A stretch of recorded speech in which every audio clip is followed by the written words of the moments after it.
Welcome back to this little series about the home buying process.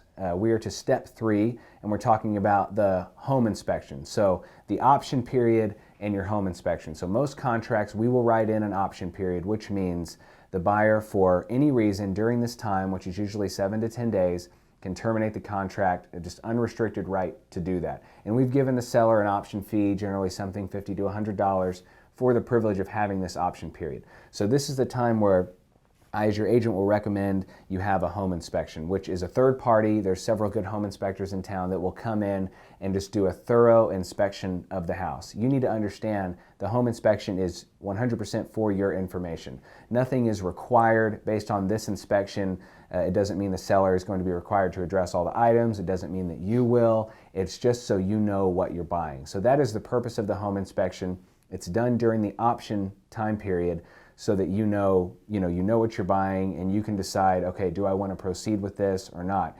It's not uncommon that if we find something that nor the sellers nor we were aware of, that we may ask the sellers to address some items on that home inspection. But like I said, it doesn't mean that everything has to be addressed, but it gives you the opportunity to possibly negotiate some of those items, because your leverage is you can terminate the contract because it's your option period.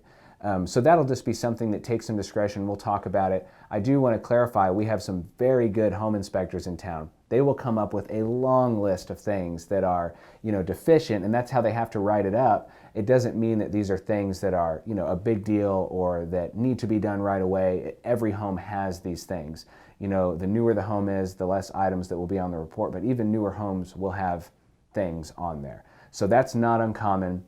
When you get the report back and it has 2 or 3 pages of items, that doesn't mean that the house is falling down. That's normal, but we will want to look at it, make sure you're comfortable with it. If you're not, we may need to try to renegotiate something with the seller, because like I said, no one's obligated to do anything, but this is your option period. This is your time where you can make sure, okay, I want to proceed with this. Another note on these general home inspections. So home inspectors are trained to look at every aspect of the house and basically identify red flags. So they themselves are not necessarily experts in all these specific areas, but they are trained to help identify areas that may need further attention. So, if they find some issues with the roof, whether that's excessive wear or hail damage, they may say, you want to have a roofer evaluate this to make sure the roof is insurable.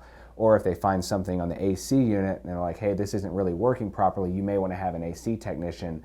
Or something on the foundation, you may want to have an engineer come look at it. They'll identify the issues. Like I said, 9 times out of 10, the issues they find are not huge deals, but sometimes they find things that we do need to call in, an engineer to look at the foundation, a roofer to look at the roof, an AC tech to service the AC unit, a plumber, an electrician, etc.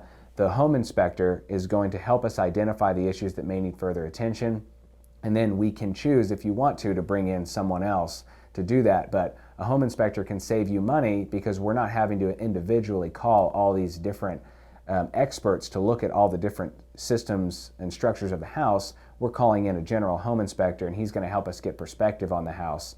And once again, nothing is required to be done, but this gives you information on the house, and you can decide, do I want to proceed with this or not? So that's what the option period is for. It's to make sure you are comfortable moving forward with the purchase. You do not have to do a home inspection, but we recommend it, and we can help set that up and schedule it. And you are more than welcome to go during the home inspection. Usually takes about 3 hours, and follow them around, ask questions and all of that, because after all, this is your option period. So that is step 3. Step 4, we're going to talk about appraisals and the underwriting process if you're using a lender, because that's the next thing that is being done. Stay tuned.